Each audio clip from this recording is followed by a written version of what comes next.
রাজ্যে বৃষ্টি থামার কোনো নামই নেই। টানা বৃষ্টি, গোদের উপর বিষ ফোড়ার মতো ডিভিসির জল ছাড়া। এই দুই প্রবাহে দক্ষিণবঙ্গে বিস্তীর্ণ এলাকা জলমগ্ন। জমা জল বন্যায় বিপর্যস্ত জনজীবন, মাথায় হাত কৃষকদের। বাংলার বেশ কয়েকটি জেলায় বন্যা পরিস্থিতি তৈরি হয়েছে। হাওড়া, হুগলি, পূর্ব মেদিনীপুর, পশ্চিম মেদিনীপুর, বাঁকুড়া এবং পুরুলিয়া জেলা বিশেষভাবে ক্ষতিগ্রস্ত হয়েছে। এর মধ্যে হাওড়ার উদয়নারায়ণপুর এবং পশ্চিম মেদিনীপুরের ঘাটাল এলাকা সবচেয়ে ক্ষতিগ্রস্ত হয়েছে। এছাড়াও হুগলির খানাকুল, গাইঘাটা, আরামবাগ সহ বিভিন্ন অঞ্চলে জলের তলায়।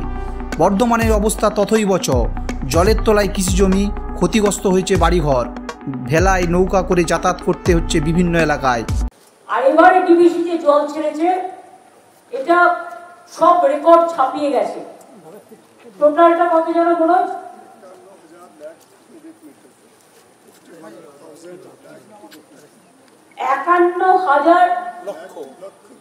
51,000 লক্ষ কিউবিক মিটার জল ছেড়েছে। কেন ইমাজিন? মানে ঝাড়খণ্ড যেন না ডোবে, বাংলা যেন ডোবে। তো তোমরা ড্রেজিং করছো না কেন? ওখানে ড্রেজিং করলে প্রায় 10,000 কিউবিক মেট্রিক টন জল ধরতে পারে, কিন্তু ওরা 20 বছর ধরে ড্রেজিং করেনি। মাইথন, পাঞ্চে বর্ষা হলে জল ছেড়ে দিচ্ছে বাংলায়। তো বাংলার কতটা সইবে?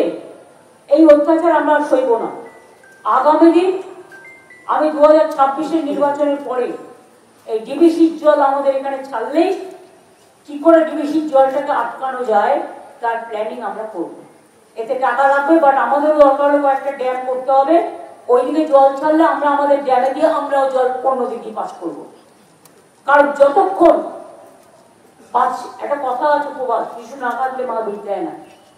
বলতে বলতে বলতে বলতে যখন পেটা পড়ে গেছি, তখন এবার action is our reaction. We have to wait for that.